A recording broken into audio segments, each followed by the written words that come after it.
People's Court, weekday mornings at 10 on News Channel 6. The live 5 for 6 Skyview Network, sponsored by Terry Lambert Hyundai.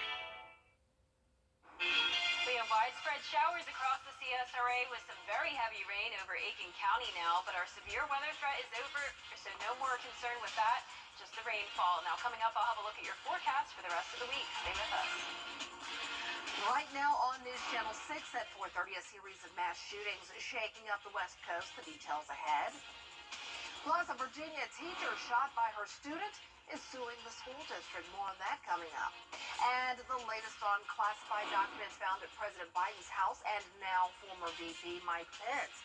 They've been turned over. We'll tell you what was found in his house. Your news at 4:30 starts right now. Live from Television Park, this is WJBF News Channel 6 at 4:30. Good afternoon, everyone. I'm Dee Griffin. Thanks so much for joining us now to the latest on the mass shooting spree on the West Coast. The alleged gunman in the Half Moon Bay, California shooting being arraigned this afternoon on murder and attempted murder charges. This as we learn new details in the random attack in Yakima, Washington that left 3 dead. ABC's Raina Roy has the latest.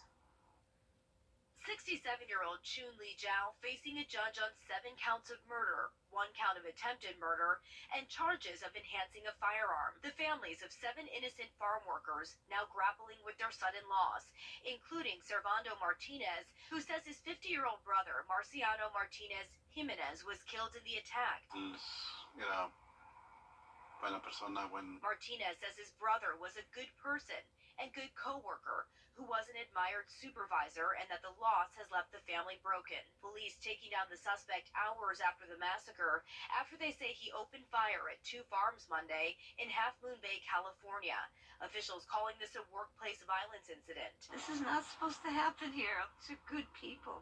Meanwhile, in Yakima, Washington, 3 people killed Tuesday after a random attack at a convenience store. Officials say the shooter didn't buy anything or say a word before killing 2 customers and a man in his car at a gas pump. Authorities saying the suspected gunman later died of a self-inflicted gunshot wound. All of this after 11 were killed during a Lunar New Year celebration at a dance hall in Monterey Park, California. A newly released Secret Service report showing a gun was used in nearly 3/4 of the mass attacks carried out in the U.S. from 2016 to 2020. What the hell is wrong with us that we allow these weapons of war and large capacity clips out on the streets and sidewalks? Why have we allowed this culture, this pattern, to continue?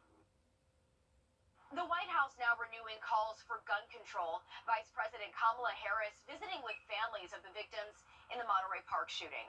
Rita Roy, ABC News, Half Moon Bay, California. In Ohio, police shot and killed a man they say was a domestic violence suspect after he allegedly pointed a gun at officers. Dispatch received a call from a female reporting that her husband was shooting a gun and that she may have possibly been shot around 12:30 a.m. Wednesday morning. When officers arrived, they made contact with the male suspect outside of the residence, and they say he was armed.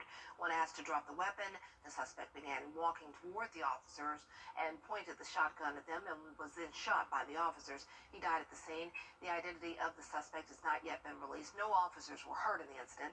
The officers who fired their weapons will be placed on administrative leave with pay, which is per standards. Virginia, a teacher who was shot by a 6-year-old student during class will sue the school district. Abby Zwerner was shot by one of her first graders with a gun that belonged to the child's mother.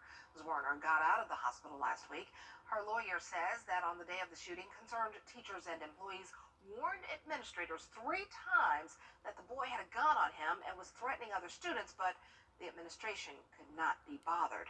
The Newport News School District has fired the principal of Rich Neck Elementary School and is considering firing the school superintendent. Time now for a